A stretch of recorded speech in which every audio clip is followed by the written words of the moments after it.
is Brannon Howse Live. Whether the issue is law, science, economics, history, family, social issues, education, religion, government, or national security, Brannon brings the issues of the day into clear focus through the lens of a Judeo-Christian worldview. And now, here is your host, Brannon Howse. And welcome to the broadcast. Roger Stone is with us tonight. He was booked for us last night with our panel. He didn't make it. I knew something must have come up. And what did I say to you guys?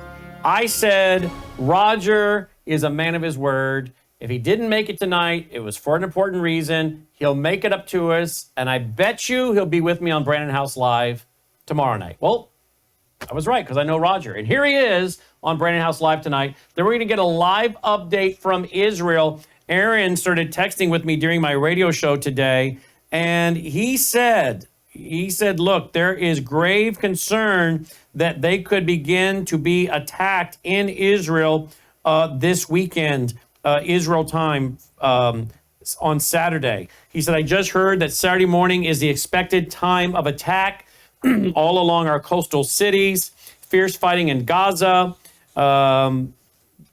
being told that the ports, infrastructure, military offices are all going to be targeted, praying for doctors, nurses, firefighters, ambulances, volunteers, praying for unity, praying for our soldiers, no booby traps or hijackings. So we're going to keep you posted. We'll be getting a live update from Israel, the middle of the night over there with Aaron here in just a few minutes. But first, let's go to political pundit, scholar, author, expert, consultant, and a man who's worked with many past Republican presidents, including the current one, President Trump, America's real president. Roger Stone. Hello, Roger. Brannon, great to be with you and great to be celebrating that incredible debate last night. You know, I've had, through my own career, I've seen several debates that changed the direction of history, certainly the Carter-Reagan debate being an excellent example. But we've never seen anything quite like last night. Trump went into a really disadvantageous situation where the rules and the structure was set up against him with hostile moderators, and he emerged completely victorious. I mean, the man he's cool as a cucumber under fire. He stuck to his talking points. He got everything he wanted to say, he got out there. He didn't take the bait. He did have to correct them on some of the more outrageous lies that they promulgated. I thought it was a triumphant performance by Trump, but Brandon, I got to be honest with you. Biden was even worse than I thought he would be. I mean, he was almost comatose.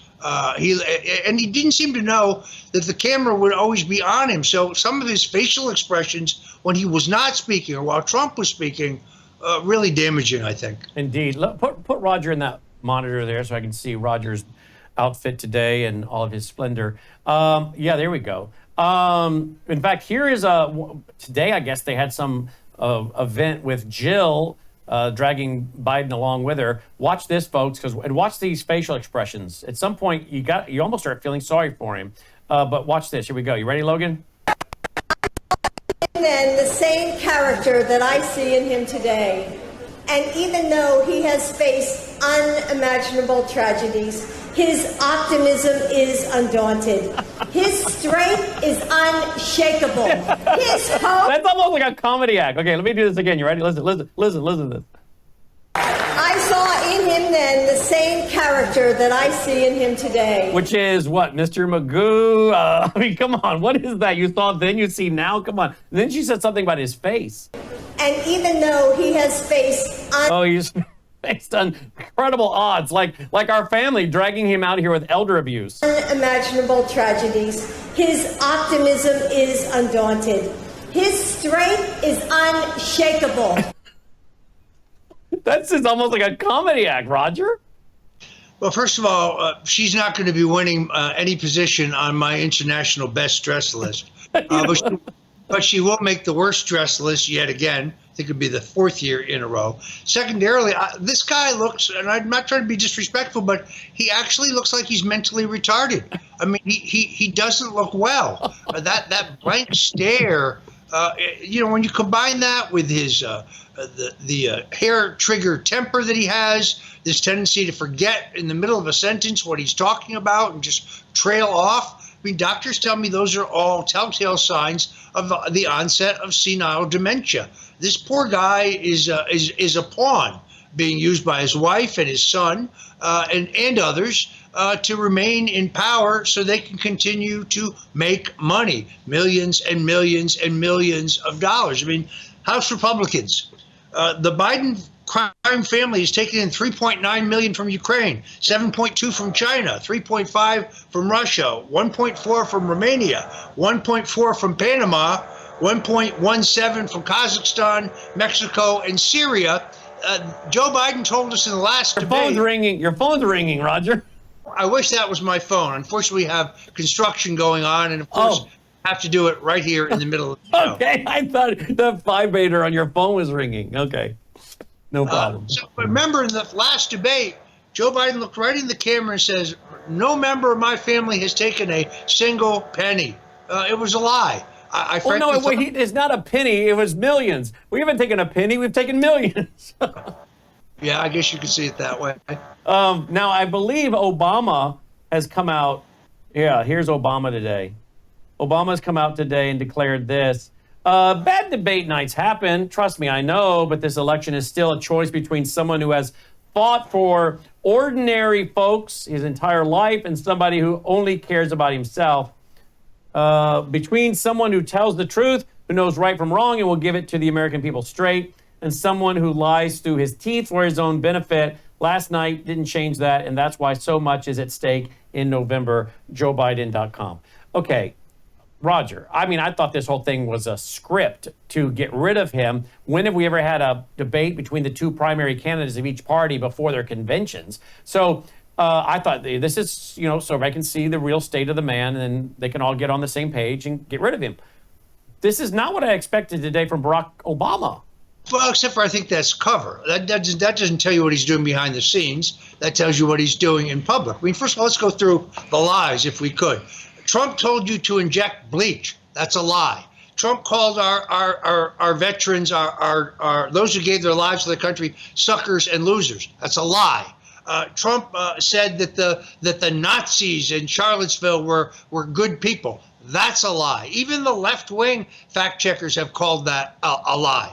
I inherited, a runaway inflation, and I brought it down. A lie. This guy lies with a straight face, better than anybody I've ever seen. And then, using Alinsky's rules, they of course accuse us of doing precisely what they themselves are doing. And Obama there continues to promulgate it. He's fought for working people his whole life. No, actually, as we were talking off camera, he's enriched himself is what he's done. I mean, he's enriched himself and his family. I think his actions they're certainly corrupt. They may be treasonous. And right now he's a pawn. I still believe the Obamas realize that he's a general election loser and that they're working furiously behind the scenes to get him to take a dive. Now, I saw him at a rally this morning, and he looked somewhat more normal. Then you look at him there, the guy is virtually drooling. I mean, it's really embarrassing. It's painful to watch. I really think it's elder abuse, in all honesty. Yeah, absolutely. I think it's elder abuse. Now, I did play this last night. I played it on my radio show, but it bears playing again. If I can find it. I have so many video clips here in my library. Oh, here it is. Because this lady lets it slip on MSNBC. Apparently, President Obama was talking to various political pundits during the debate. I don't know if he was giving them permission to say, it's okay, go ahead and say he needs to go. That's the narrative we need. But listen to what I think she let it slip out. Here we go. That said, I too was on the phone throughout much of the debate with Obama world people, with Democrats, with people who are political operatives, with campaign operatives. My phone really never stopped buzzing throughout.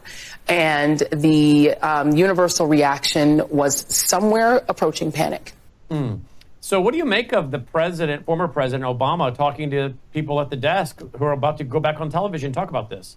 Well, first of all, they can't risk putting the talking points into a memo because the memo might leak. So I think it has to all be done verbally. But it's not an exaggeration to say that virtually every one of the legacy media outlets, those who are, handmaidens of the Democratic left, were out with the exact same talking points within seconds of the debate being finished. Joy Reid, by the way, if her IQ was 1 point lower, you'd have to water her like a plant.